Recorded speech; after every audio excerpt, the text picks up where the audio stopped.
Nós estamos dentro da religião, e em estando dentro da religião, estamos dentro do cristianismo, do protestantismo, como alguém queira entender, ou seguindo Cristo, ou sendo discípulo de Cristo, não sei como que você queira se nominar dentro do exercício da sua fé. E N coisas, ou muitas coisas buscamos e oferecemos, mas há uma coisa muito falada, uma coisa, uma verdade que está implícita em nós e na nossa mente muito séria, que essa verdade se chama salvação. Aí a gente pergunta para o salvo, a gente pergunta para o crente, salvo em Cristo Jesus, ou para o discípulo que segue a Jesus e é salvo em Jesus, o que é a salvação? Então vamos ver bem, né? Talvez você já respondeu no teu coração, e eu não sei até se alguém quiser responder em voz alta, mas vamos ver bem o que a salvação de fato não é. E aí eu vou mexer um pouquinho na tradição da igreja, na tradição da religião. Quando eu mexo na tradição da igreja, na tradição da religião, eu inevitavelmente deixo alguns nervosos. Normal. Né? Eu deixo alguns inconformados, porque a gente vai contra anos de crendices, anos de tradição, anos de coisas que se instalou na mente, no psicológico da pessoa, como verdade, embora não é a verdade. E isso causou um ninho de conforto, um ninho e uma zona de proteção à sua religiosidade, que quando a gente invade esta zona de proteção, quando a gente chega com a verdade da palavra de Deus, não é com mecanismos nossos, não é com invencionismos nossos, a gente arranca ele do berço, do recôncavo, do lugar aprazível de conforto onde ele está, psicologicamente falando, ou supostamente com a crença e a fé dele falando. Isso de fato deixa a gente desestruturado. Mas o que a salvação não é?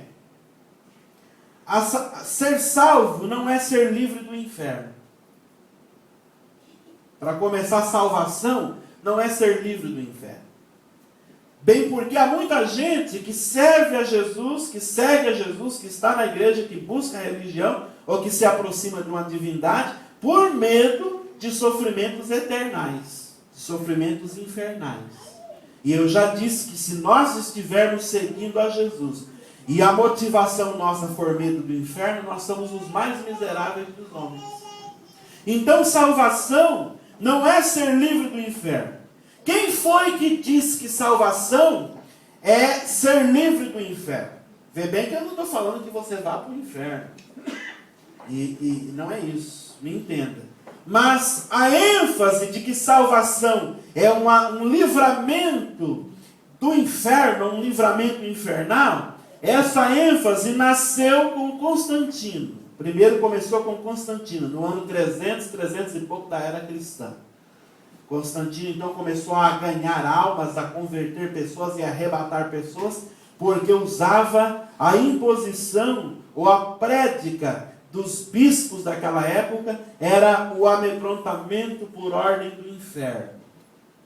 Era uma ênfase, uma descrição do que é o inferno, que então causava na gente um medo, né? Muitos batizavam crianças para não morrer pagão, e muitos por medo do limbo, do estado de permanência no inferno, e que lá no futuro, né, a igreja até acrescentou, aí no meio purgatório, no estado intermediário, as pessoas procuravam Cristo, procuravam a igreja, e aí então o comércio da igreja da época era gerado, era estimulado.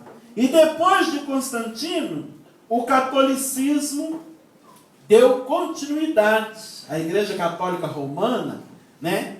Obviamente que a Igreja Católica Ortodoxa não, porque a Igreja Católica Romana rachou, dividiu. Mas o romanismo continuou com a ideia de prenderem as pessoas, ou de atraírem as pessoas para Cristo, pregando ou falando do inferno. vocês devem ter notado que as minhas pregações em Apocalipse, um exemplo, foram mínimas durante o meu ministério aqui. E as que fiz, eu as fiz de uma forma estimulatória à devoção a Cristo e não em instalar na mente de vocês perspectivas infernais. Já que existem muitos crentes hoje que vivem mais com o capeta, com o inferno, do que com Deus. Na boca de muitos crentes se acha mais o nome capeta, e tem crente pondo capeta em tudo quanto é lugar, e se relacionando com o inferno, do que pensar nas delícias celestiais, ou por anjos em todo lugar e Deus em todo lugar. Então, salvação não é ser livre do inferno. Segundo, salvação não é o fato ou o ato de levantarmos a mão, dando sinal de que estamos aceitando a Cristo. Eu pergunto no fim da reunião, você já deve ter visto que eu não tenho este hábito, embora eu não tenha nada contra e já o pratiquei. Mas geralmente, alguns já me questionaram, geralmente as pessoas chegaram aqui, foram ficando, foram gostando, foram ouvindo a palavra e foram sendo limpos e lavados pela palavra, e o Espírito de Deus foram conduzindo elas a renúncias de que o Espírito de Deus achou por bem produzir em nós, e as que ele não achou por bem, ele também não incomodou a gente, não fez nada, porque se ele não incomodar, se ele não tiver poder de libertar e de convencer, quem o fará? Aí, daqui a pouco a pessoa estava parecida-se conosco, ou melhor, parecida-se com Cristo. Decidiram se batizar, alguns eu batizei também, né? Outros estavam desviados, foram ficando, e assim também enveredou-se na comunhão. Mas dificilmente eu fiz apelos a desviados e apelos a pessoas não crentes. Porque eu já tinha fixo na minha mente que quando eu falo, quem quer ensinar, levantar as mãos aceitando a Jesus, e muitos de nós aceitamos Jesus por este meio, por esta via de regra. Não estou invalidando, entendam bem. Eu só quero dizer que salvação não é isso. A Bíblia diz, muitos é chamado e poucos é escolhido. Se o ato de ser salvo fosse levantar a mão, eu ia ficar com a minha mão erguida até o dia de morrer. Eu ia ficar como Moisés, com as duas mãos erguidas, e alguém, por favor, segurasse. E se ela se tornasse pesada, apoiasse em pedra, porque eu ia ficar com as mãos erguidas. Vê bem o que a religiosidade faz. A religiosidade, ela extrapola valorizando ritos, valorizando estereotismos e valorizando o mecanismo ritualístico, e invalida a essência. Então tem pessoas que acham, eu sou salvo porque faz 30 anos que eu levantei a mão para aceitar Jesus como Salvador. Mas faz 30 anos que a salvação não entrou nele. Faz 30 anos que ele é um diabo dentro da igreja. Um demônio disfarçado de crente. Mas o ato psicológico de levantar as mãos, como se Cristo estivesse no ar, eu aceito, peguei ele e estou salvo eternamente, instalou-se em nós. Aí vamos ver bem, a ênfase de que salvação é levantar as mãos em aceitação a Cristo, é uma ênfase que nasceu com o puritanismo, com os puritanos, depois ela passou para os avivalistas, e se tornou mecanismo dos pentecostais. Então, puritanos, avivalistas e pentecostais fazem esse tipo de trabalho. Não estou invalidando, a gente também faz por bem porque somos avivalistas e somos pentecostais. Mas o que eu quero deixar claro é que o fato de eu simplesmente levantar as mãos não me diz que eu estou salvo. Que levantar a mão qualquer um pode. Até muitos levantou e não permaneceu. Levantou só um dia, naquele culto e nunca mais voltou. Vocês estão me entendendo o que eu estou falando? Então vamos devagarzinho. Hoje eu quero tempo para falar esse assunto com os irmãos. Terceira coisa que a salvação não é. Terceira coisa que a salvação não é. Salvação não é ser batizado nas águas, ou batizado em águas correntes, ou batizado em tanques batismais, ou batizado com mais águas ou menos água. Talvez alguém pode falar, eu sou salvo porque fui batizado nas águas correntes. Né? Há igrejas que se não batizar em águas correntes não é batismo. Deus e amor é um exemplo disso. E há outros que dizem, não, eu já sou salvo porque fui batizado no tanque. Alguém pode dizer, eu sou salvo porque quando me batizou tinha um monte de água. No seu só tinha um pouquinho de água. Quase que não te mergulhou por inteiro. Ou eu vi que sobrou a tua testa para fora do rio, então aquele pedacinho que não molhou, naquele pedacinho não tem salvação. O resto do corpo vai para o inferno e aquela ponta, aliás, o resto do corpo vai para o céu e aquela ponta da testa vai queimar no inferno. Tem gente com tantas tolices dentro da cabeça que ele não faz ideia. Você está entendendo? Aí, salvação é isso? Não, salvação não é isso. Porque alguém diz, não é isso sim, porque eu fui batizado e o meu nome foi inserido no rol de membro de uma denominação. E eu vou completar, se for a Assembleia de Deus, aí que está mais dentro do céu ainda. Não, eu sou salvo porque eu fui batizado e em seguida a secretaria da igreja inseriu o meu nome como membro, porque até então eu era congregado, como se congregado não fosse no céu. E Jesus já foi tão lindo quando ele diz assim, quem crer e for batizado será salvo. Mas quem não crê será condenado. Já pensou se Jesus fosse assim, ó, quem crê e for batizado será salvo, mas quem não crê e não for batizado será condenado. Aí dava intenção que as condições de eu não ser batizado, eu estou perdido. Conquanto eu não ensino ninguém a resistir ao batismo. A gente só resiste ao batismo quando há mecanismos errados em nós, pelos quais tememos batizar ou afirmar publicamente o nosso compromisso com Cristo. Nem Cristo resistiu. Você está me entendendo? Mas salvação não é isso também. Quarta coisa que a salvação não é. Salvação não é a ideia de que eu comprei um lote no terreno celestial. Mas como que eu comprei este lote no terreno celestial? Eu comprei porque eu sou dizimista. Eu comprei porque eu tenho um monte de obras mortas em mim. De obras que não dignificam nada, que não fazem nada. Tem gente que ele está perdido dentro da igreja, ele não adora a Deus, ele não glorifica é o motivo de nós existirmos e louvar, é adorar o nome de Deus, mas ele não faz nem nada disso, porque ele se perdeu em meio ao ofício da religiosidade da fé, com práticas mortas, com obras mortas, obras que não dignificam o nome de Deus, que não fazem nada, nem a mais e nem a menos, nem bom e nem ruim a ninguém, nem a ele mesmo, nem a Deus. Então ele acredita que ele está salvo, porque ele está ganhando um espaço, uma casa no céu, porque ele oferta, porque ele é dizimista, porque ele pratica obras mortas, porque ele anda dentro dos usos e costumes como pede o estatuto da igreja, né? E porque também ele pratica uma religiosidade legalista. Eu jejuei esta semana, você não jejuou. Eu vim, hoje, com quanto, irmãos, eu fui formado no Brasil, eu sei disso, eu sei como que se deve ser a minha apresentação como um obreiro, mas hoje eu estou sem paletó. Aí os outros estão de paletó, os outros estão salvos e você está perdido no inferno. Imagina se isso fosse regra de vida para se salvar. Se Deus fosse no céu ter um figurino, se Deus fosse pegar Clodovil e levar para o céu e falar, agora você vai ser o estilista celestial, quem não andar dentro das roupas celestiais desenhadas por você, está tudo queimado no fogo do inferno. Então salvação não é isso. Isso são tolices da religiosidade.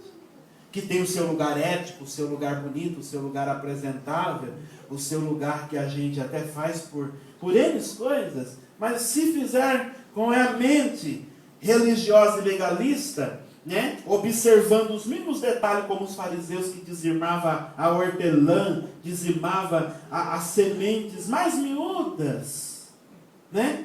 Porque tem gente que vai dizimar e é como um fariseu. Eles tinham a capacidade de pegar um balde de semente e contar. Uma para Deus, uma para mim. Uma para Deus, uma para mim. Uma para Deus, uma para mim.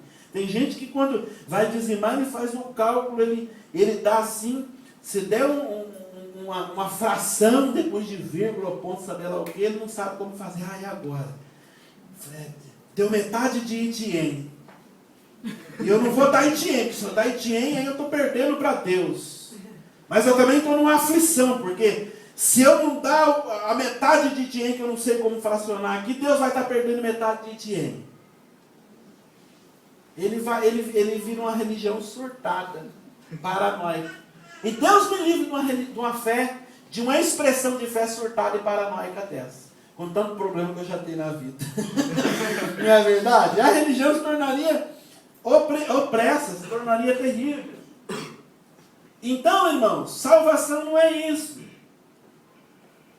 Louvado seja o nome do Senhor. Dentro do que Paulo está falando aqui, que a gente vai chegar lá. Eu estou só fazendo um introito do meu esboço aqui para a gente raciocinar depois. Todas estas coisas são salvação? Não. Diz que a gente está salvo? Mas N coisas mais, que eu não vou mexer nelas aqui, mas tem N coisas mais. Todas essas coisas não é a salvação. Salvação não é nada que nos espere em algum lugar. Conquanto o termo salvação é abrangente. Eu fui salvo no incêndio. Deu um incêndio lá na igreja. Aqui a janela foi tudo feito de parede. Aí tem 2, 3 camadas de parede, borracha, mais não sei o quê. Aí a gente deixou a janela mais ou menos ali perto do Vandinho.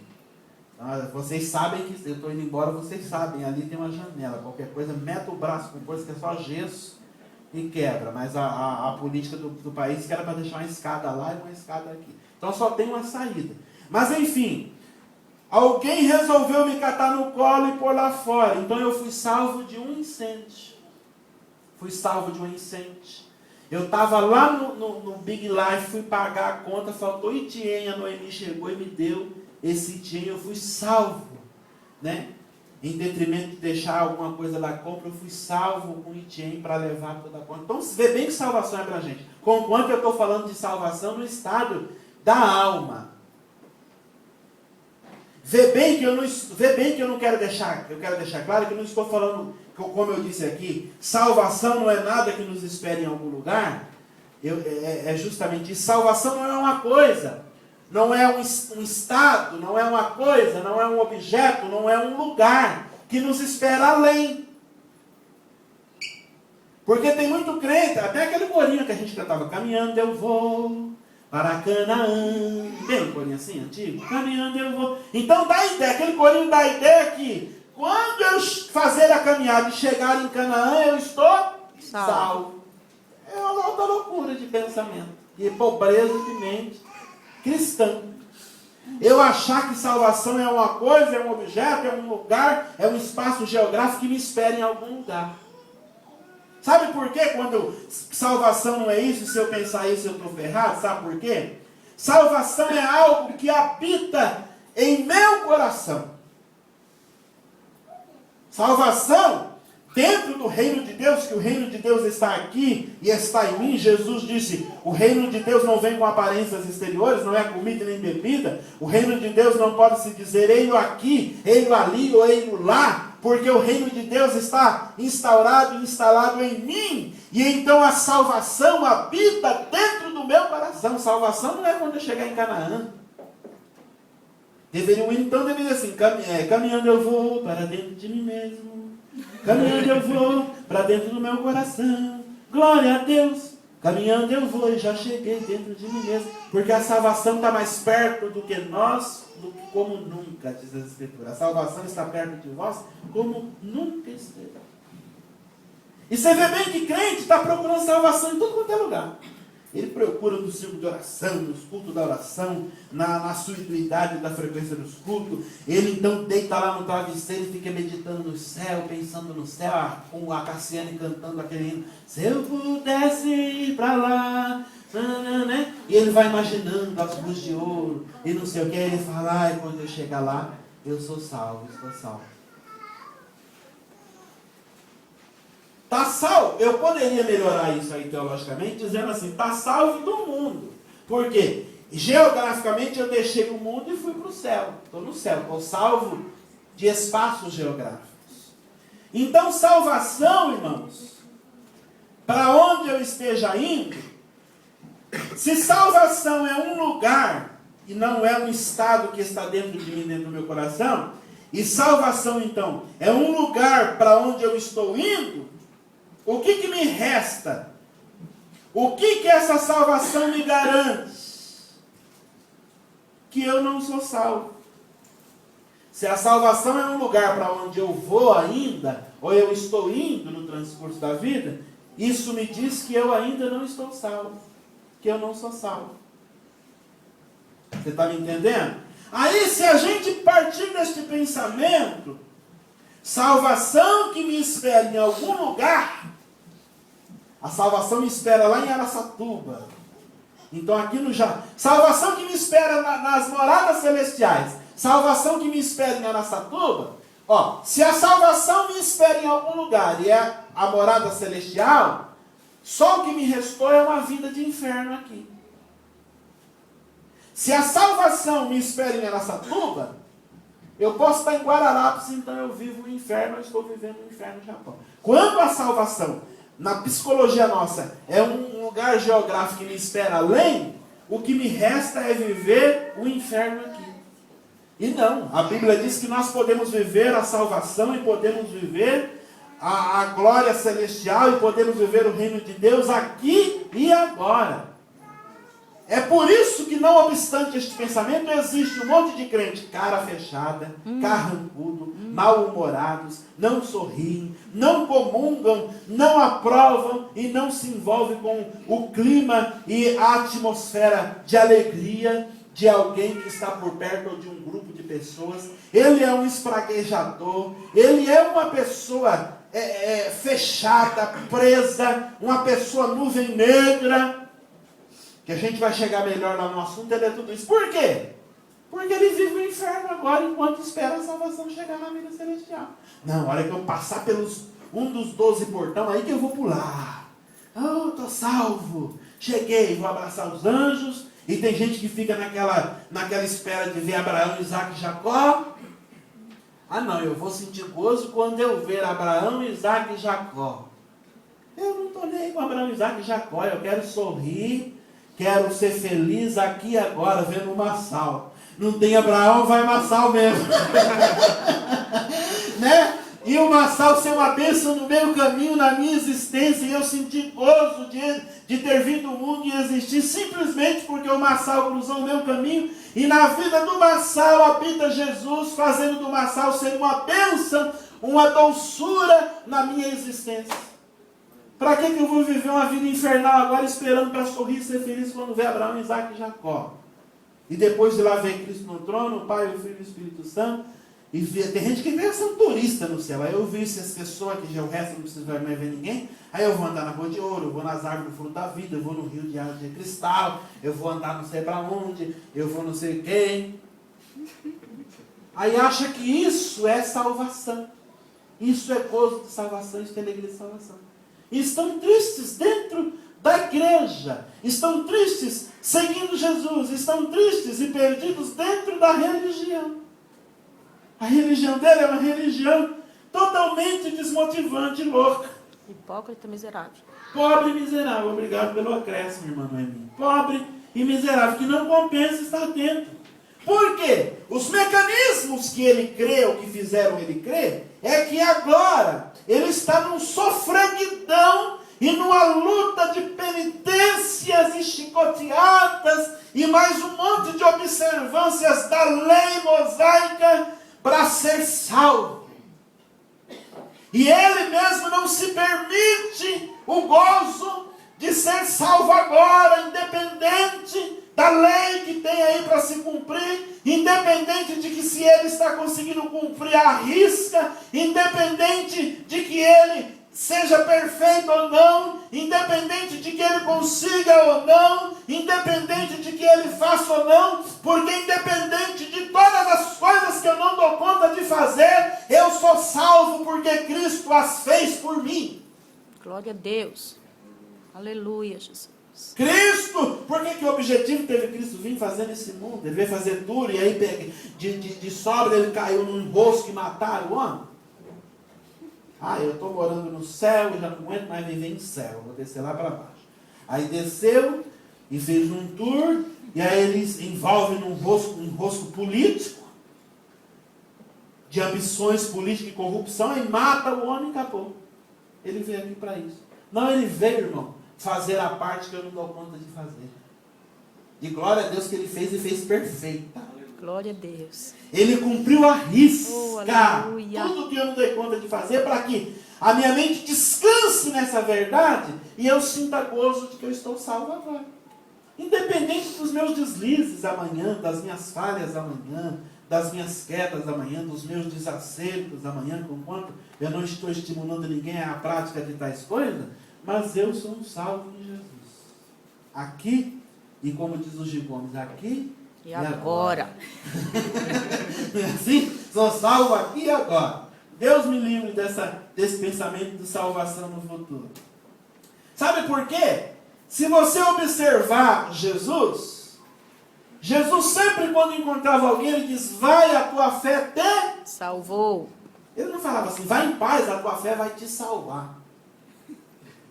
Ele falava de salvação no presente. Todo mundo que ele encontrou, e ele mencionou salvação, ele não disse assim, filha, você está curada, vai em paz e cumpre tudo isso aqui. Espera aí que eu vou te dar o manual de regra. E cumpre este manual de regra, com mais também esses sacrifícios, como Lutero, quando estava andando de joelho na escada da igreja em Roma, para tirar a mãe dele do purgatório, ele ouve o Espírito de Deus falar na orelha dele, o justo viverá de fé. Aleluia. Aí ele deu mais um ajoelhado, o sangue já saindo, o justo viverá da fé. E ele levanta o corpo na escadaria, naquela via sacra. E alguém diz, uai, será que ele está achando que a mãe já saiu do purgatório?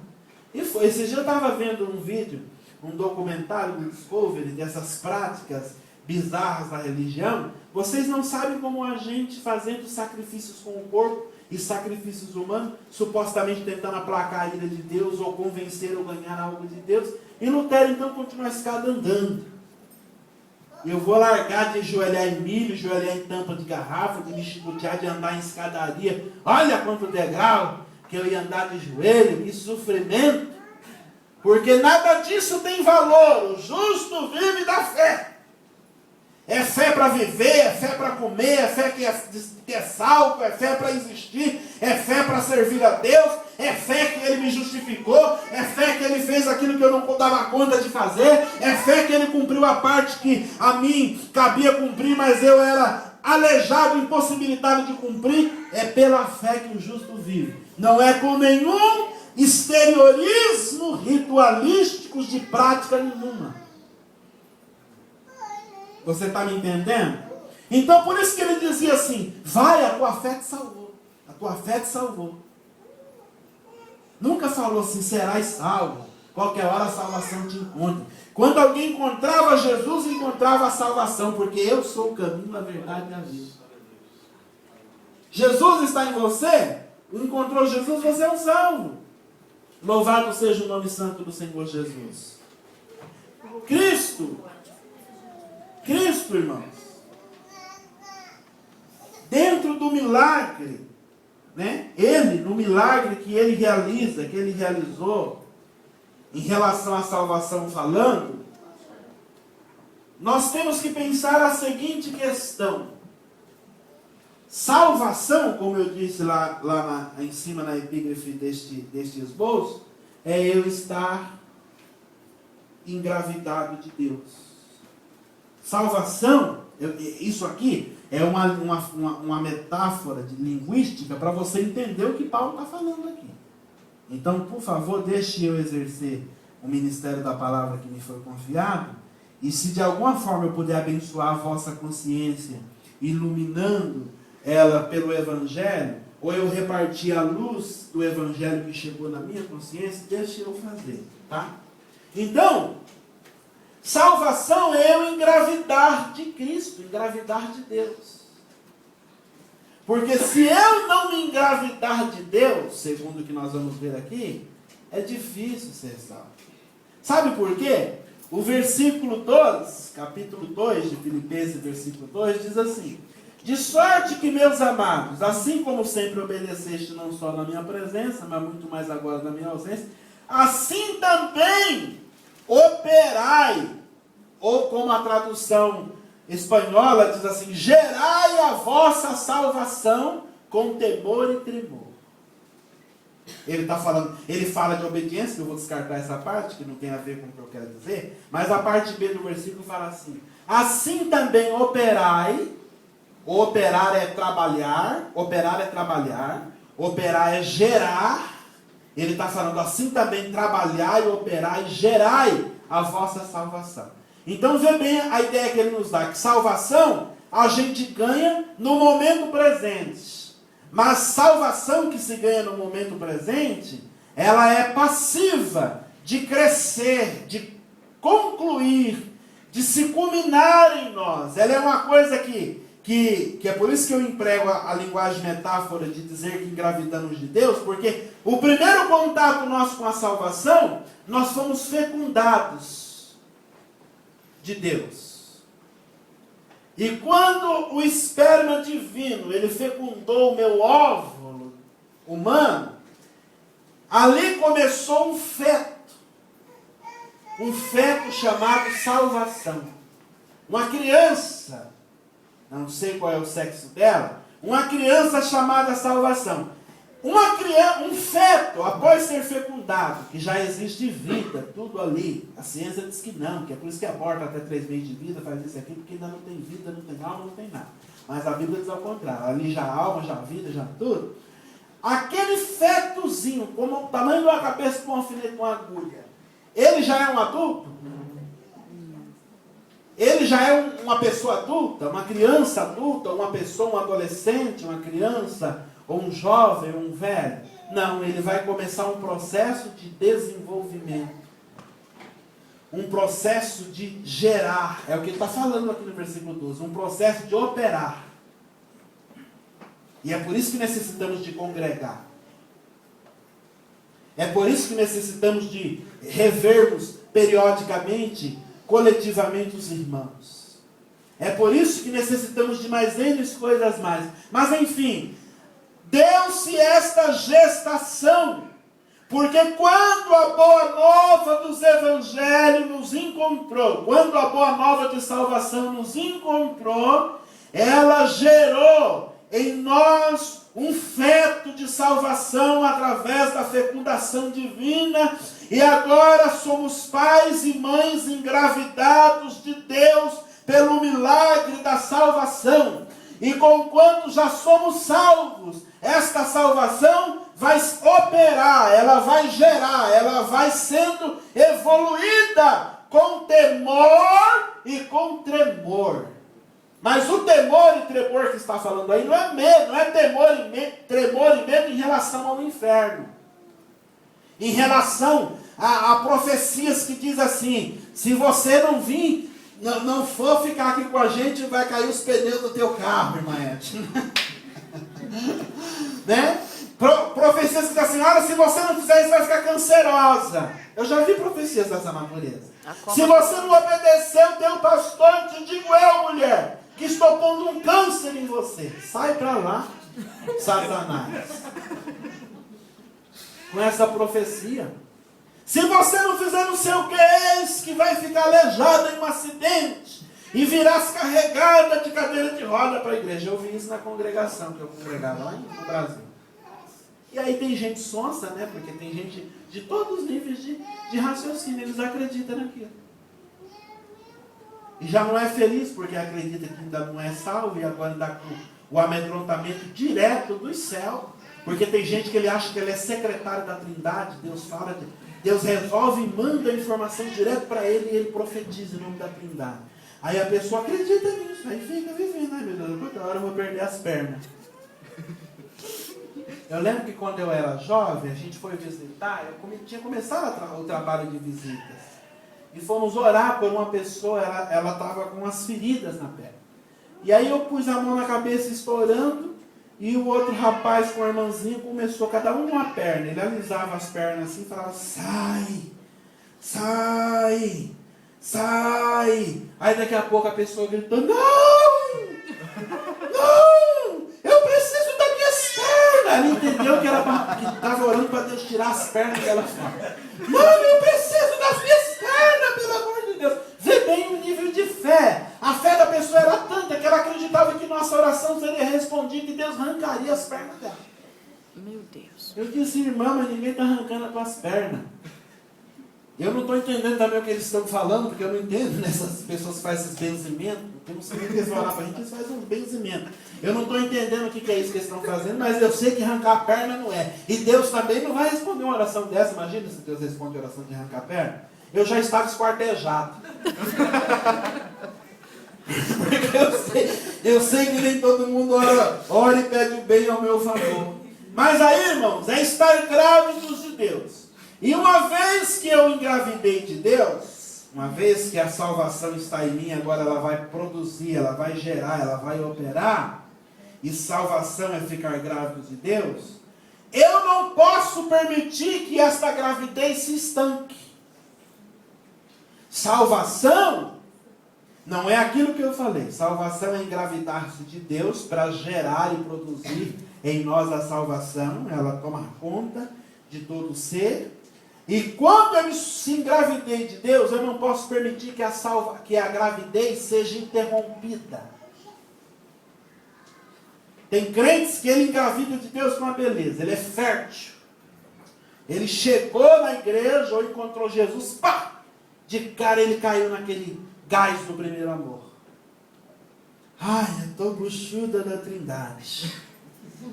E vai. Aí acabou o primeiro amor, acabou o congresso, acabou a festa, acabou as profecias, acabou as promessas de bênção materiais e de estabilidade. Ele então vai se murchando. Aí já volta para aquele estado de lesma dele, que ele vem jogando aquela gosma de murmuração e reclamação. Ai, meu Deus, que tristeza. Que vida é essa? Ai, antes eu tivesse ficado no mundo, porque no mundo eu era mais feliz. Ele brecou, ele impediu a gestação dele, ele estancou. Aí vai ficar eternamente, essa salvação vai ficar uma salvação eternamente fetal. A gente vai chegar no aborto, mas ainda não é abortada não, ela está... Ele não fez curetagem, ele perdeu a criança, está o feto morto dentro dele, mas está dentro dele. Então não pode, eu não sei se você... E há muitos mecanismos de brecar a gestação, de ser engravidado por Deus. Outra coisa, que quando grávido por Deus não pode acontecer. Não podemos permitir que a graça de Deus se torne vã. Deus escolheu a Priscila, no meio do Japão inteiro, Deus foi lá e buscou a Priscila e pôs aqui. E engravidou a Priscila de salvação. Sabe o que foi isso, Priscila? Foi graça de Deus, eleição. Sabe o que é eleição? É escolha entre outras pessoas. Não é assim? Tem a eleição presidencial, então tem eles candidatos para presidente, e entre tantos candidatos, um foi eleito, quer dizer que um só foi escolhido. A eleição em Deus escolheu você em meio a milhões de pessoas. Pensa bem, o que é isso? Que riqueza que é isso? Aí ele te elegeu, te escolheu.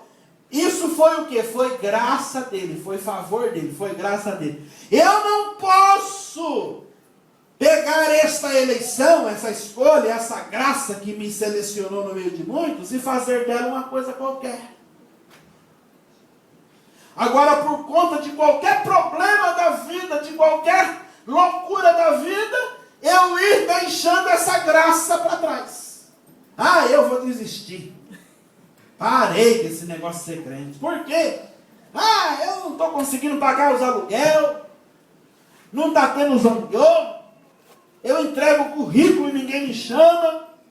Ah, eu recebi um dia... Não, isso aqui já é. Se por causa de zangô a gente deixa a graça de Deus de lado, deixa a gravidez da salvação, isso aqui que eu vou falar agora é pior ainda. Ah, eu fui fazer um exame lá que eu estava com dor de cabeça, até que eu estou com câncer na cabeça. Tem crente que você recebeu um diagnóstico de câncer, recebeu um diagnóstico de uma doença terminal ou de uma doença incurável, ele já vai logo pelo caminho da loucura de achar que ele é um mágico. Então ele começa um monte de mecanismo para se curar.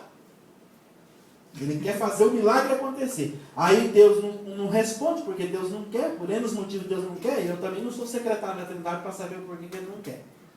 Então eu não tenho a explicação, mas eu sei que se você morrer é porque Ele não quis que você se curasse. Aí ele se perde. Perde o filho, ele se perde.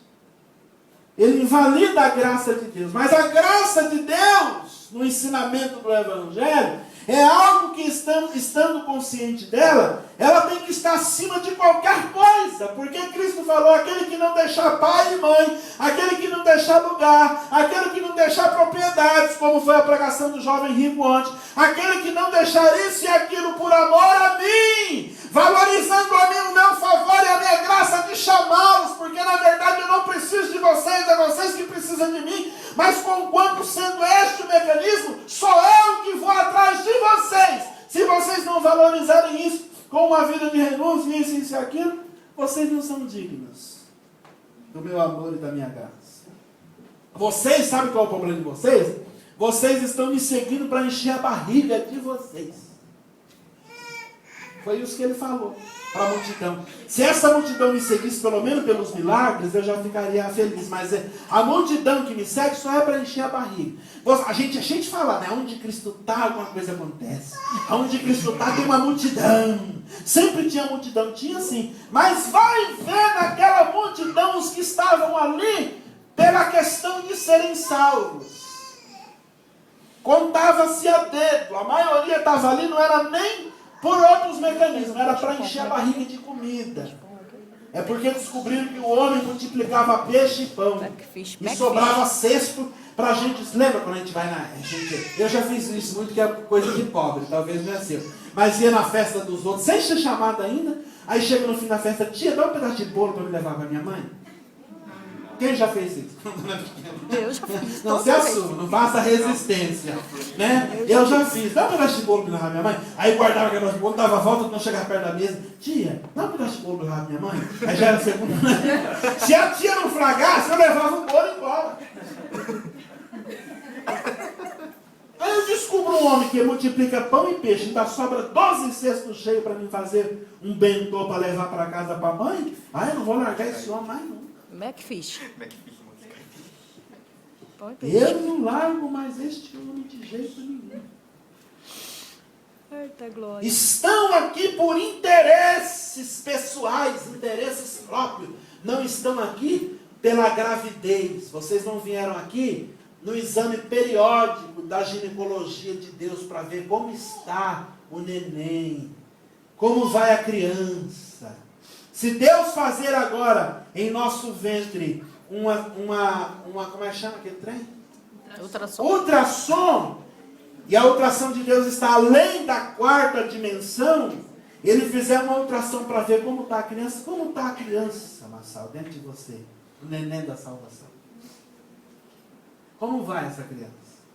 Aí eu ainda vou adiante. Eu falo aqui assim, ó.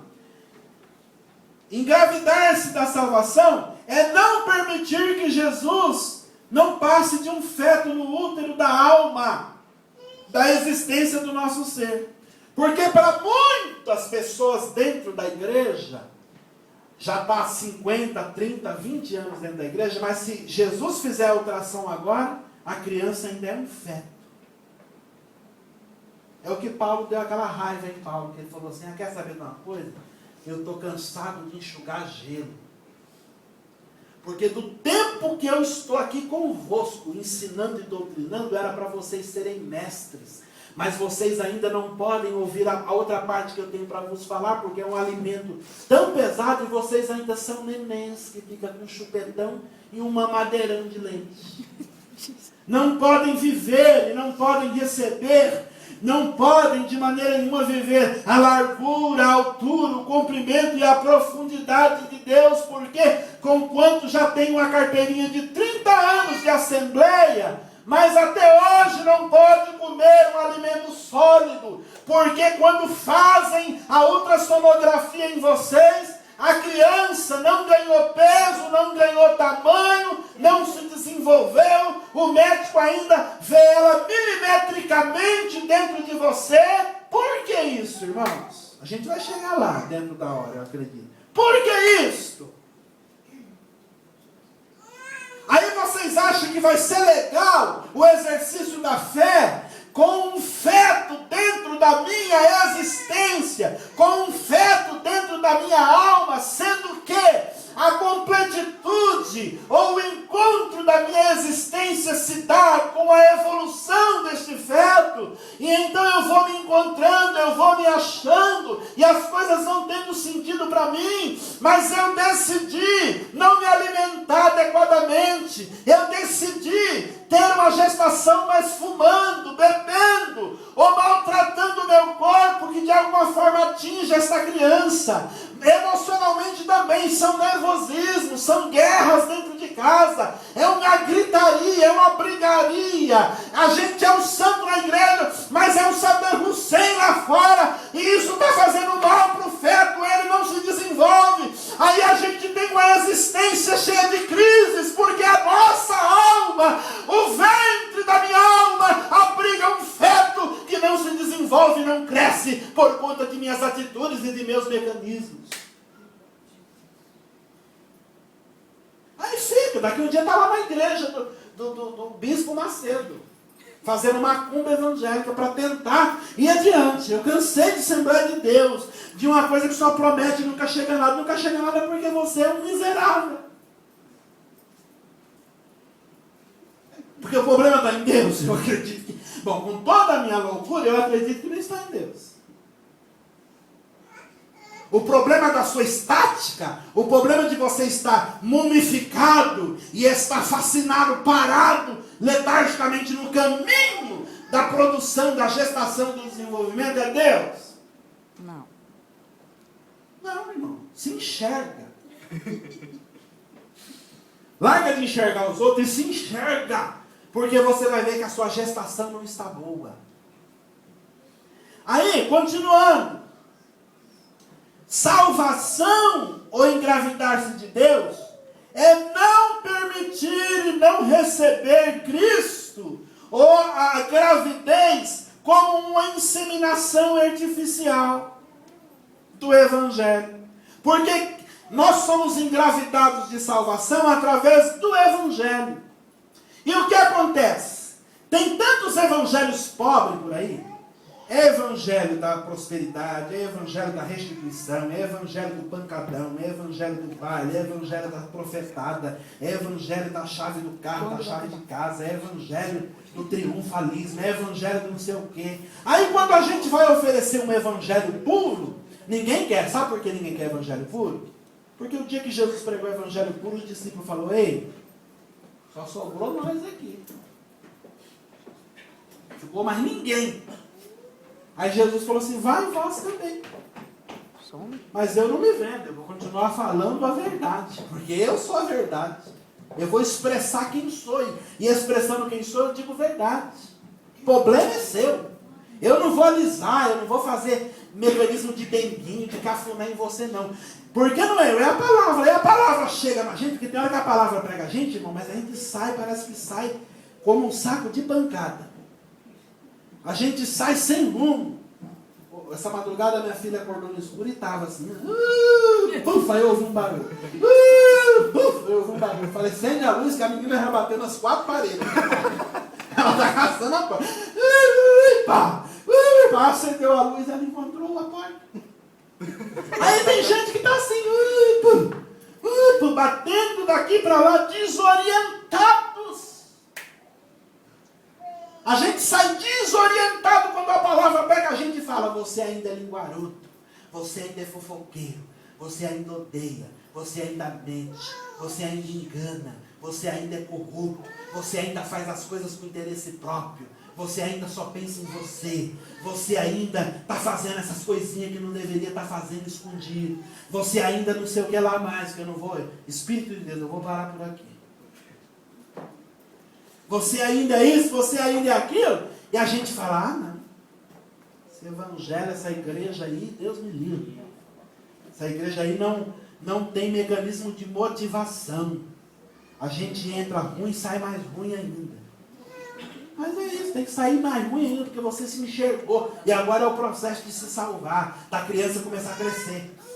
É uma outra sonografia que o médico depois dá o resultado. Olha, Marcelo, a sua criança não está crescendo por conta de tais coisas que está impedindo a gestação. E o diagnóstico é isso. Dura aquela época. E falou, ela vai ficar internada uma semana. Ai, Jesus, não falta mais nada. Aí o médico falou, tomando soro. Aí eu sempre ouvi falar que soro aqui no Japão é o cara. Eu falei, não, mas não falta mais nada mesmo. Foi completando. Aí chegava lá, ela estava chorando, porque vinha aquela misoshiro. Me trouxeram misoshiro no almoço, misoshiro na janta. Esse homem tá louco, quer que eu como só tofu? Eu não sei o que era mais. Eu não sei se é isso mesmo na medicina japonesa. E eu quero que você me leva. Aí eu levei umas coisas para ela escondida, a mãe dela levou e nós ficava assim de plantão na porta e ela Vamos supor, ela quebrou a pula, aquilo lá poderia prejudicar até abortar a criança. Não seguiu a prescrição médica. O médico falou, repouso absoluto, mas a mulher estava limpando vidraça. Outros estão pulando corda. O médico mandou fazer repouso absoluto, está pulando corda. Daqui a pouco cai a pelota no chão. Ai, eu perdi a salvação. Ai, meu Deus, o que será de mim? Ai, o fogo do inferno já está me queimando. Ai, Jesus amado, me socorre. E se for o fim dos tempos, piorou. Porque se for o fim dos tempos, ai, Senhor, vamos ter uma relação de novo para mim me engravidar. E Jesus fala, não há mais tempo. Agora só sobrou o fogo do inferno. Aparta-te de mim que eu não conheço. Eu enxertei, eu engravidei você no meu relacionamento e você não se cuidou. Aí, tem pessoas que ele recebe a salvação, mas por inseminação artificial, porque o evangelho que está enxertando Jesus nele é um evangelho pobre demais. É um evangelho que você conheceu a salvação através dele, cheio de mecanismos de afirmação pessoal. Aí quando o evangelho que falou assim que Deus cura toda a enfermidade, o dia que você tiver uma enfermidade que não é curada, vai revelar que a sua inseminação artificial, porque você vai mudar. Paulo diz assim, eu aprendi a contentar-me em toda situação e de todas as formas eu estou bem. Tendo ou não tendo, sofrendo ou não, comendo ou não, eu sou o mesmo crente, porque eu não sou crente por causa dos estímulos exteriores, físicos e materiais. Eu sou crente porque dentro de mim a salvação está sendo gerada. E se ela já está dentro de mim, eu cuido do meu ventre e então eu estou feliz.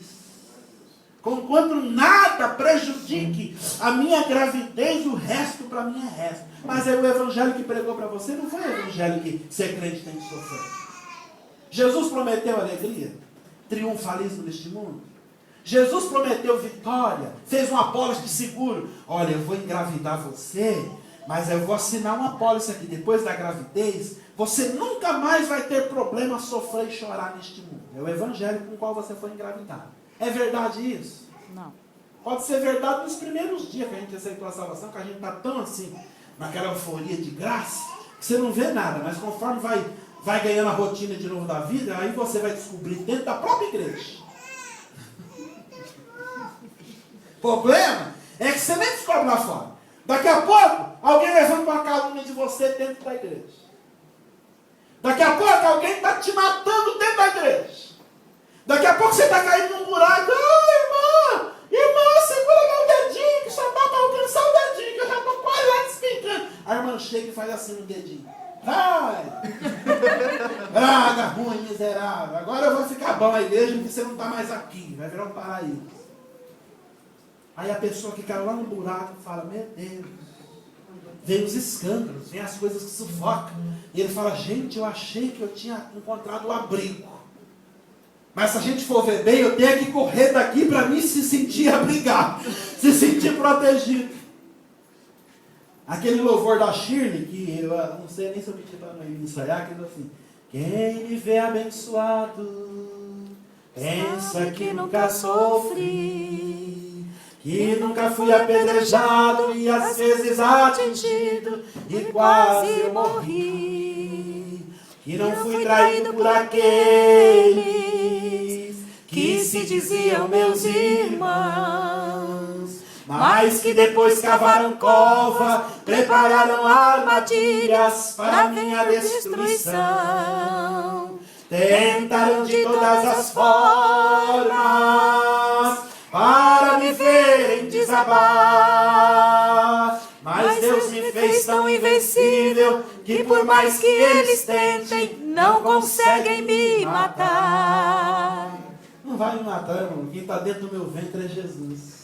Aleluia. Paulo diz assim, ainda que o homem exterior se corrompa, ainda que vocês consigam atingir a minha exterioridade, o meu interior se renova em Deus e eu me levanto de novo, porque em meu ventre, no meu útero, eu abrigo Jesus, e não é filosofia, e não é o que vocês pensam, eu vou me sorrir de novo. Glória a Deus. Aleluia. Não vão me matar. Vai mesmo.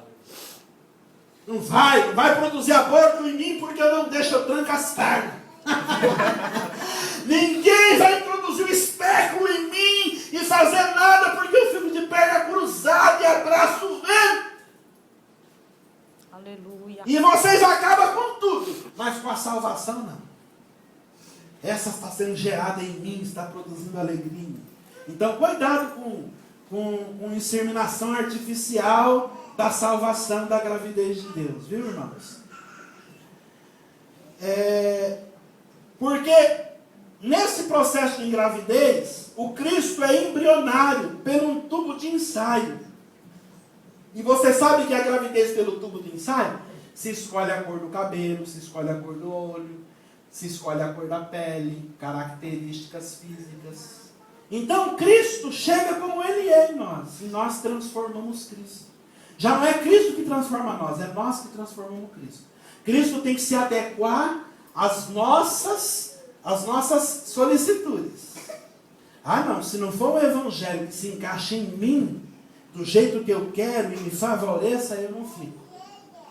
Já não é o evangelho que pega a gente, transforma a gente e molda a gente segundo o que Deus quer. É nós que pegamos Deus e transformamos Ele num tubo de ensaio segundo o que nós queremos. E aí, o Cristo segundo nós queremos é que Cristo que é? É o Cristo de triunfalismo, é o Cristo de beleza estética, que você deita e já acorda penteada, com o nariz afilado, a pele esticada, sem ruga, sem peito caindo, sem nada. Porque hoje tem gente que está surtando até por peito murcho, por celulite, ele já está entrando em rota de colisão com Deus por coisas no próprio corpo. Ah, eu não tenho alegria mais de ser crente. Por quê, irmã? Ah, é só papada. Ai, que tristeza. Chego lá com as irmãs lindas, belas, tudo bem vestidas, tudo firminha. Calma, irmão.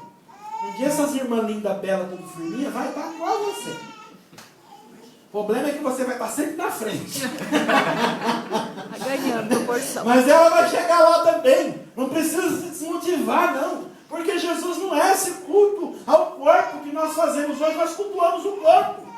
Se for magro, não estou feliz. Se sou gordo, não estou feliz. Se sou preto, não estou feliz. Se sou branco, não estou feliz. É um complexo de inferioridade que, eu não subo lá para dar testemunho por causa da boca que é minha torta, falta um dente. Eu não falo lá na frente porque a língua é presa. Meu Deus do céu, e as pessoas vão cultivando esta tolice dentro da igreja, porque há pessoas que vão rindo das outras. A gente vira chacota do povo, porque a crente tão desgraçado dentro da igreja, que ele, em vez de glorificar Deus, ele fica sarrando nos outros. Abortando a gravidez, tentando promover aborto nos outros. Pastor Nassau falou sobre olhar, e que um olhar às vezes entristece e mata. E às vezes tem olhar que quer promover um aborto. Ou então a pessoa acha que você está grávida de um jacaré e não é de Deus, porque jacaré é que choca o ovo olhando assim. Eu não entendi muito bem isso no mundo animal, mas ele encara o ovo até o ovo implodir. Aí tem gente que é assim. Aí se a gente é surtado por aprovação humana, você já fica incomodado. Ai, mas o Massal tirou o olho de mim. Eu não sei, o prendedor está certo, mas o que será que é? Aí já não tem mais conectividade com Deus, com o culto, com nada, com a palavra que está falando, e já, o Massal já vira um fascínio perto de mim, e não sei o que, daqui a pouco o culto eu já estou me pegando com ele, perguntando se eu estou cagado, coisa da natureza, né? É assim. Você vê que, eu sinceramente, tem hora que eu falo, Jesus amado, que pobreza se tornou a cristandade nos dias que eu estou vivendo em relação ao Evangelho. Eu não sei mais o que é igreja, o que virou igreja. Aí eu pus aqui assim, imagine se o Cristo em nós for em tubo de ensaio, ou qualquer outro processo de gravidez, tem nascimento que já é natimorto, ele já nasce morto. Tem pessoas que ele está 50 anos dentro da igreja e as obras delas são obras infrutuosas ainda. Se ele for dar à luz hoje, nasce morto. A salvação já nasce perecida, morta. Porque aquela criança foi sendo gerada no meio de tantos problemas e complexo com a existência e com ele mesmo, que quando vem à luz, foi o caso da irmã Edna, né, Edna? Que teve a criança e nasceu morta. Por complicações. Imagina você gerar. Aí imagina você ficou a vida inteira carregando essa criança de Deus, aí você morre. Aí você fala, terminei a carreira e guardei a fé. Aí quando você morre, você abre o olho assim do outro lado da vida, você já vê uns demônios vindo assim, olha, vem cá. Aqui, ó. Aí você vai correr igual aquele filme Ghost, ele sai do chão e te puxa para baixo assim, você fala, não, vocês estão enganados, estão me levando para o lugar errado, eu tenho um filho que eu acabei de dar luz agora. Aí ele diz assim, mas nasceu morto. Você não se cuidou. Talvez por consequências da vida, por consequências pessoais, você não se cuidou, a criança nasceu morta, então não se concretizou a salvação em você. Vem cá que você é nosso. Meu Deus do céu. Porque é uma desilusão a mãe ser gestante na hora do gozo de ver o filho e de compensar as dores, o incômodo de dormir, a barrigona. Eu lembro que a Sabrina não conseguia lavar os pés e ficava no banheiro. Mas eu não vou mais esfregar meus pés. Eu estava dormindo, eu acordava, me vira. Eu tinha que acordar não sei quantas horas e virava para lá. E virava para cá. E virava para lá. E jogava de parte. Né? Jogava uma perna, jogava um braço, e pegava lá da barriga e virava aquela barriga para lá. Aí chega uma hora que a mãe já não vê a hora de sair. Sai daquele sufoco. Ela já quer que o filho nasça, não é nem para ver o filho, é para terminar o sofrimento. Aí na hora de gozar dos frutos, não tem fruto. Não tem fruto nenhum, porque a criança estava morta ou nasceu morta. Ela gerou em nós algumas expectativazinhas de evangelho e de gozo, de alegria. É aquele crente que vive de pico. Se ele recebeu um elogio de manhã, ganhou mais um dinheiro, e só a vida só favoreceu aquele dia, ele chega aqui que ele chega uma vez. Ele dá testemunho que não sobra mais tempo para ninguém. Ele prega, ele canta, ele dá testemunho. Ele limpa a igreja, ele oferta. Aquele dia ele põe uma oferta boa. Ele termina o culto, ele é o último a ir embora. Ele sempre é o primeiro, mas naquele dia ele vai o último. Não deixa nem a gente ir embora, que a gente está querendo ir embora, ele está atrapalhando. Porque ele está bem por motivações exteriores. Mas o dia que a vida amanheceu, tem crente que ele engravida de barriga de aluguel. Ele fica assim, você vai na igreja hoje, Marcelo? Vou. Então ora lá por mim, que hoje não dá para mim ir, porque eu tenho que entrar no Orkut, e do Orkut eu vou para o Facebook, do Facebook para mim não sei o que lá mais, não sei o que lá mais, e quando eu vejo amanhecer o dia. Eu já não tenho tempo para a família, para a mulher, já não como mais na mesa, eu estou viciado no computador. Ixi. Não durmo. Fala, então, Deus. Aí Marcelo, você ora por mim. Toma a ceia lá por mim. Eu frequentei muito congregação e chegando no Brasil, eu vou de novo na congregação cristã, bem porque tem amigos e bem porque que eu gosto. E na congregação cristã tem esse negócio, você não vai na igreja, aí quem foi traz a palavra para o outro. Ai. Eu estava na casa do irmão um dia, e a irmã chegou e falou, e aí, bem, você trouxe a palavra para mim? Aí ela senta e fala, o ancião leu tal coisa, Deus falou isso, falou aquilo, e ele sentado, glória, aleluia, Deus maravilhoso. Chorava, se emocionava. Eu sou um negócio desse? Miserável. Miserável mesmo.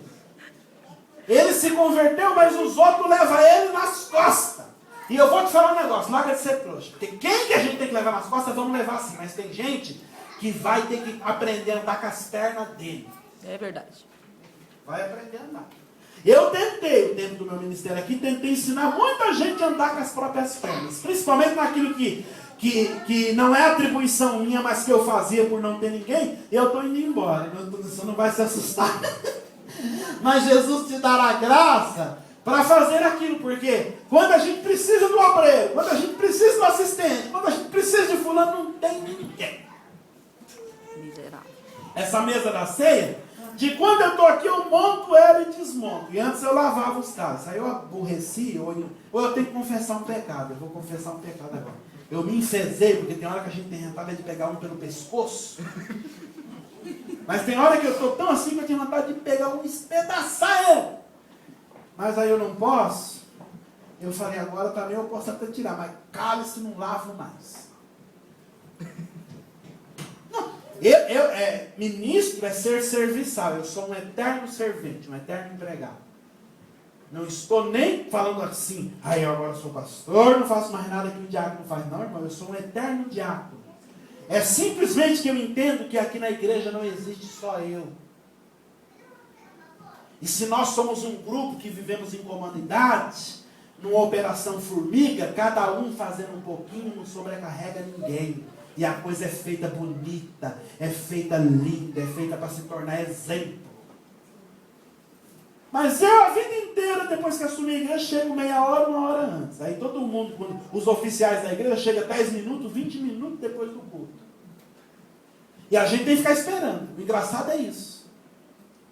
Que a gente tem que ficar esperando. Que não pode dar o amém para começar, porque ele não chegou. Ou principalmente os oficiais. Quer tocar uma música, quem toca não tem aí. Já não tem muita gente que toca. Os que tem não chega na hora.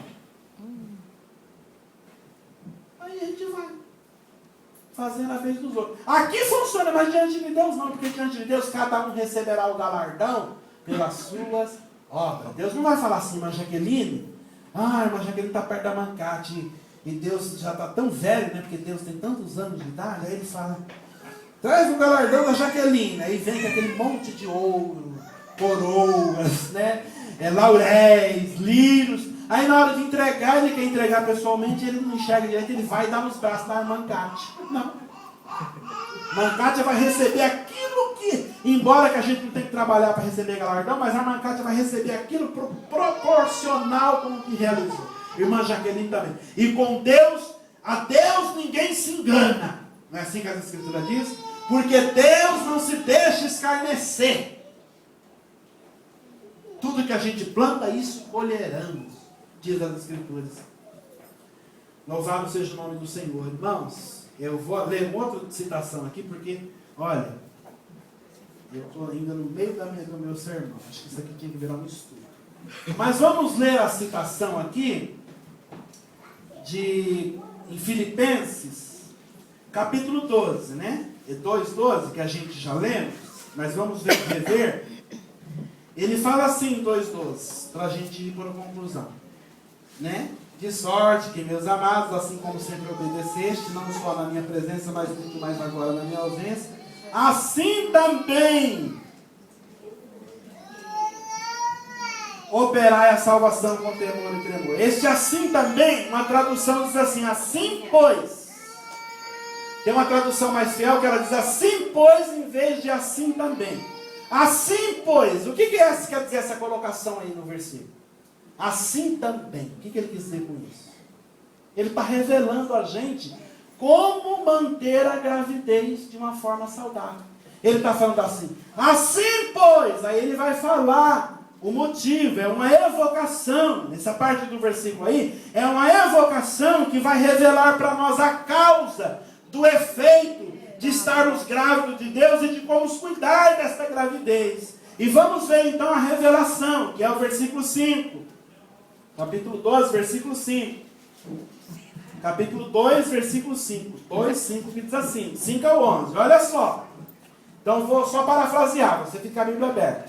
Eu engravidei da salvação de Cristo. Por quê? Porque você pode fazer uma pergunta para mim. Que pergunta você poderia fazer? Como é que isso pode acontecer? Você perguntaria, pastor Rangel, como é que pode acontecer de eu não abortar Cristo, de eu ter uma gravidez de salvação saudável? Você me fez essa pergunta. Aí você faz uma segunda pergunta. Por que a salvação não se desenvolve por si só, naturalmente, no caminho da vida. Ela precisa de ser gerada. Ela precisa de operar e de ser trabalhada. Aí Paulo responde aqui, ó. No versículo 5 ele fala: de sorte, olha só, de sorte que haja em vós o mesmo sentimento que houve também em Cristo Jesus. Aí ele continua: que sendo em forma de Deus, não teve usurpação ser igual a Deus, mas aniquilou a si mesmo, tomando forma de servo, fazendo-se semelhante aos homens. E achando na forma de homem, humilhou-se a si mesmo, sendo obediente até a morte e morte de cruz. Pelo que também Deus o exaltou soberanamente, e lhe deu um nome que é sobre todo nome, para que ao nome de Jesus se dobre todos os joelhos que estão nos céus e na terra e debaixo da terra, e toda língua confesse que Jesus Cristo é Senhor, para a glória de Deus. Ele deu a receita, irmãos, de como engravidar de Deus e gerar uma boa gestação. Qual é essa receita? Ter em nós o mesmo sentimento que houve em Cristo Jesus. Aí é que é o problema, começa. Ele está falando, não basta engravidar de Deus. Eu preciso ter o mesmo sentimento que houve em Cristo Jesus. E que sentimento que houve em Cristo Jesus? Sentimento de amor, de humildade, de simplicidade, de tolerância, de doçura. Esse sentimento. Mas o melhor desse sentimento está aqui, ó. Vamos lá. Versículo 6. Que sendo em forma de Deus, aí ele vai adiante, que eu não vou ler todo o versículo para ganhar tempo. Ele vai falar do versículo 6 adiante, ele vai falar assim, ó. Que sentimento é esse que houve em Cristo Jesus? O sentimento que houve em Cristo Jesus é que Jesus era Deus. Jesus não era Deus e é Deus. Não foi 100% homem, 100% Deus. Não foi Emmanuel, Deus conosco. Então ele está falando assim, gente, Jesus era Deus e é Deus. Mas ele não usou desse direito, ele não usurpou. Ele não pegou e surtou-se. É a sanidade da divindade. Ele estava no mundo e falou, eu sou Deus, mas eu não quero ser Deus. E eu não vou agir igual a Deus, e eu não vou roubar a glória de Deus, mesmo sendo Deus. Aí a Bíblia fala assim, ele então desceu e se humilhou, sendo homem e tomando a forma de homem. Revela uma humildade profunda aí. Mas sabe o que acontece hoje? É o seguinte, hoje nós somos homens e queremos ser deuses. Olha a loucura nossa. Em relação à sanidade divina. Jesus mesmo sendo Deus, e Deus sendo Deus, você acha que Deus fica no céu assim, ô gente, me glorifique, gente. Gente, me aplaudam. Gente, fala que eu sou lindo, que eu sou todo poderoso. Fala aleluia, fala glória a Deus, fala bendito é Deus. Gente, fala isso. Você acha que Deus fica fazendo assim no céu? É por isso que eu também não sou abanador de igreja. Fica, glória a Deus, igreja. Faz isso, igreja. Porque, gente, se vocês não tiverem consciência, a mínima consciência, e a mínima sensibilidade de reconhecer que a Ele toda a honra e toda a glória, e vocês, por evolução própria e espontânea, dar a Ele glória, gente, eu também nem queria. Um exemplo que a irmã Cristina nunca falou bem de mim, um exemplo, né? E aí chega a Priscila nela e fala bem do Rangel, ele gosta de ouvir. Aí a irmã Cristina chega em mim, mas o senhor é uma bênção, eu gosto tanto do senhor. Aí depois eu descubro que ela falou isso só porque ela lhe pediu. Imagina chegar no céu um monte de aleluia e glória a Deus, e Deus está vendo, está tudo com o coração fechado, ninguém está dando glória a Deus porque quer, está dando que o pastor está mandando dar, fica falando sempre, fala, dá glória a Deus, igreja, dá glória a Deus, igreja. Mas ninguém quer dar glória a Deus, porque está todo mundo de coração rancoroso, ingrato, cheio de peste, de murmuração, está tudo endurecidos, não reconhece nada do que eu fiz, mas se eles esperam que eu vou pedir que eles glorifiquem, eu não vou pedir porque eles glorificando ou não, eu tenho glória natural em mim. Glória a Deus. Ele não precisa se maquiar para aparecer. Deus aparece por si só, ele é um astro natural, ele não depende do reflexo do sol, ele não depende da luz de terceiros, dos astros terceiros para brilhar. É Ele que de fato ilumina todas as coisas. A luz vem dele, a glória vem dele, a vida vem dele, porque dele, para ele, por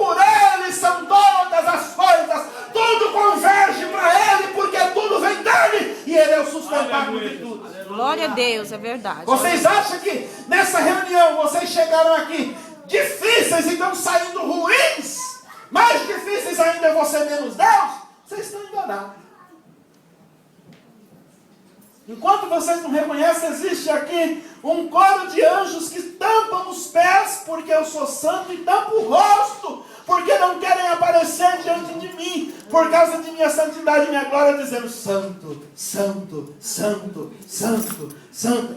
Já faz uma eternidade que esses anjos estão lá falando a mesma coisa. Santo, santo, santo, santo, santo, santo, santo, santo. Enquanto vocês chegam aí, travados. Vem para a reunião travada. Às vezes Deus é mais glorificado em casa, no banheiro, quando você está tomando banho, que você canta, você está bem, do que quando você chega na igreja.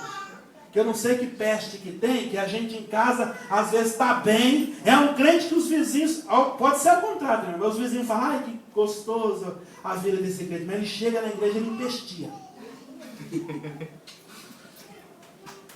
Ele só tem, depois da reunião só tem coisa ruim, é falar mal do outro, é denegrir a imagem do outro, é dar mal notícia. Você dá um espirro perto dele e ele fala, ih, quando eu espirrei desse jeito aí era uma sinusite. Você fala, ai, dá um negocinho, é bico de papagaio. Tem crente na igreja que é um médico formado, não sei de que praga de faculdade que ele foi, mas ele tem diagnósticos espirituais e material para você. Ai, irmão, do jeito que você vai indo aí, só Jesus, só na causa. Porque logo, logo a irmã vai sucumbir.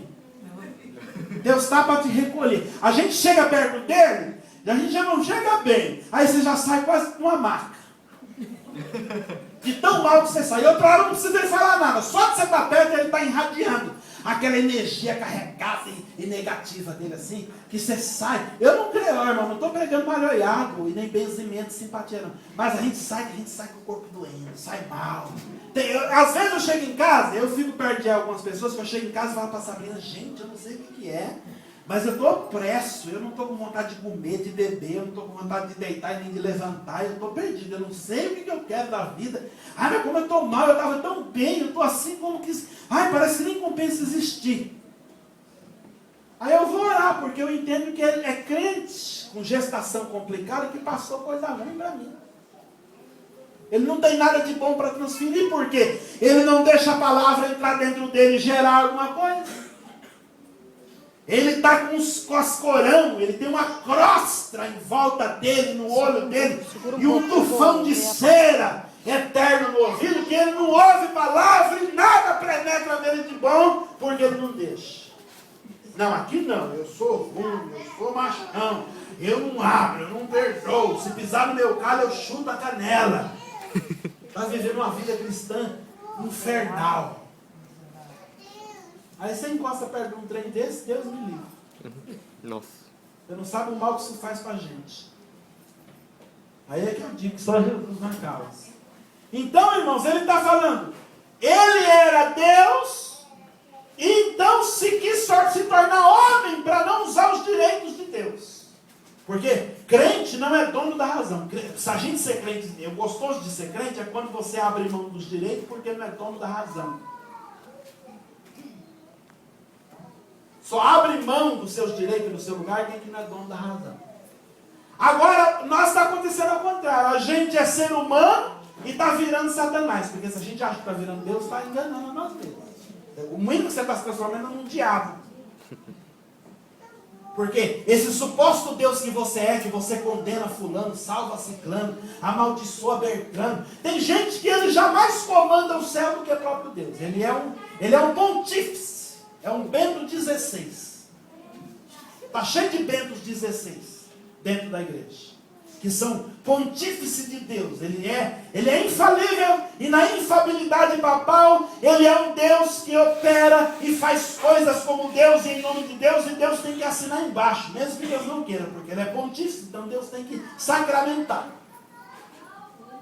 Está enganado. E tomara que você tenha consciência de que isso é um engano, é mentira, porque tem gente que é tão bobo, ele vai dando crédito a isso e vai se oprimindo por conta do que as pessoas manipulam ele. Não deixa ninguém te manipular não, irmão.